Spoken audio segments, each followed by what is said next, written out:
तो जिसकी बहुत जरूरत है आज की मातृशक्ति को विशेष रूप से, क्योंकि माताओं में एक स्वाभाविक रूप से मोह बहुत होता है। मोह का रूप फिर कई तरह से होता है। ये मेरे बच्चे हैं, दूसरों के बच्चे बहुत पढ़ रहे हैं, ये भी बहुत पढ़ें, मेरे बच्चे सबसे आगे चले जाएं। और अगर वो ऐसा रेस्पॉन्स नहीं करते तो माताएं बड़ी खिन्न रहती हैं, उदास रहती हैं, उनकी खुशी नष्ट हो जाती है। वो कुछ चिंतन न करके बच्चों की चिंता में सारे दिन लगी रहती हैं। इससे बच्चे भी सुधरते नहीं और इस मातृ शक्ति की अपनी आंतरिक शक्तियां नष्ट होती हैं, ये और कमजोर होती हैं, ये और सेंसिटिव होती हैं। फिर किसी को हाई ब्लड प्रेशर हो रहा है, किसी को डायबिटीज हो रही है, किसी को हार्ट की तकलीफ हो रही है, चिंताएं बढ़ती जा रही हैं। तो क्या हो गया, कहाँ स्वमान नष्ट हो गया माताओं का?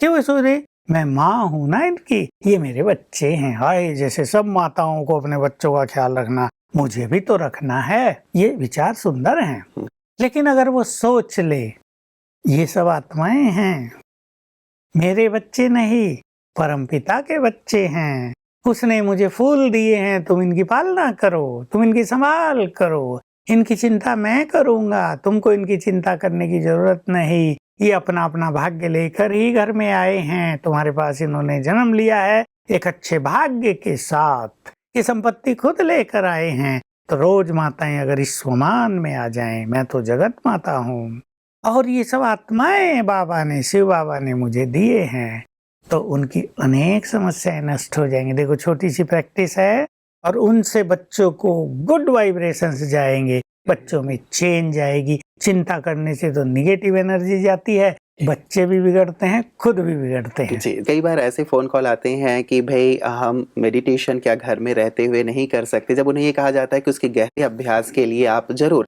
जो ब्रह्मा कुमारीज के केंद्र अलग अलग शहरों में हैं, कस्बों में हैं, आप वहां जाकर के करें। तो किसी ने ये कहा कि जब हम वहां जाते हैं ब्रह्मा कुमारीज में, तो वो हमें लहसुन प्याज खाने से मना करते हैं, वो छोड़ने को कहते हैं।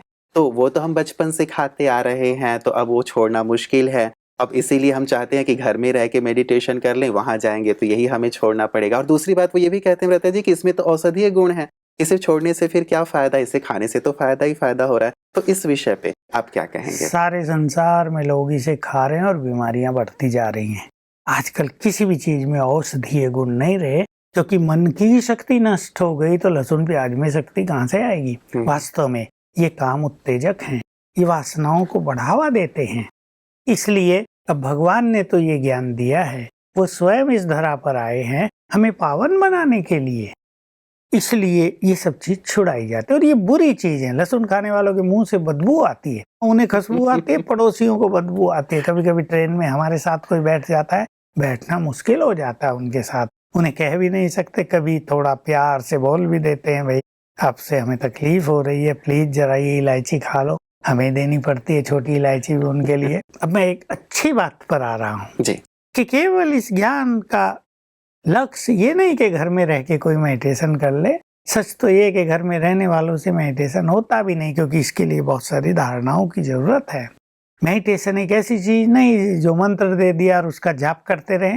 मेडिटेशन का यहाँ अर्थ है स्वयं को अपने परम पिता से जोड़ना, उसकी शक्तियां अनुभव करना, उसका सुख प्राप्त करना, उसके प्रेम की सुंदर अनुभूति करना, उसकी समीपता को अनुभव करना। यह है राजयोग मेडिटेशन। ये कोई हठ योग या मंत्र जाप या प्राणायाम नहीं है कि कर लिया घर में और छुट्टी हो गई, एक बार सीख लिया। इसके लिए निरंतर प्रैक्टिस की आवश्यकता है, कुछ परहेज भी करने ही पड़ते हैं। और दूसरी इंपॉर्टेंट बात, सेवा केंद्र पर जाने के लिए हम इसलिए कहते हैं कि वहां जाकर जब आपके ज्ञान की वृद्धि होगी, आपको ये रियलाइज होगा हम तो देवकुल की आत्माएं हैं। देवता लहसुन प्याज खाते थे क्या? कभी देखा किसी देवता को लहसुन प्याज भोग लगाते हुए? किसी मंदिर में देखा लहसुन प्याज भी रखा हुआ फूलों की जगह, फलों की जगह?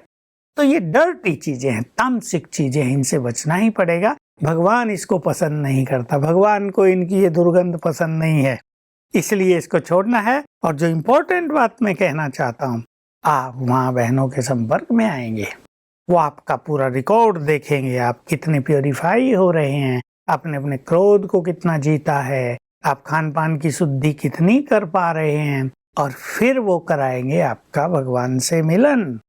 केवल मेडिटेशन कर लेना ही ये पर्याप्त नहीं है, जो हमारा परम पिता है, जिससे हम युगों से मिलना चाहते थे, उससे हमारा मिलन हो जाए, ताकि जन्म जन्म की हमारी प्यास बुझ जाए, मुक्ति और जीवन मुक्ति हमारे लिए जन्मसिद्ध अधिकार बन जाए।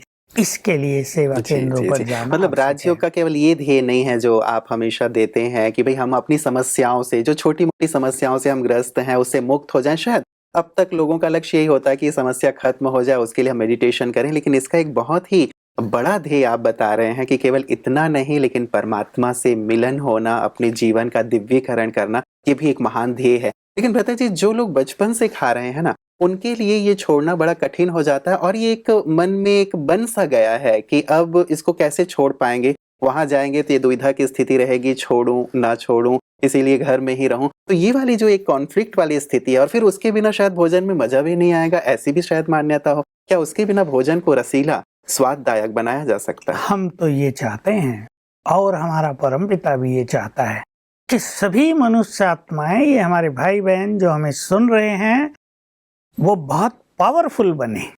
वो इतने अधीन नहीं कि वहां जाएंगे तो ये छोड़ना पड़ेगा, वो छोड़ना पड़ेगा।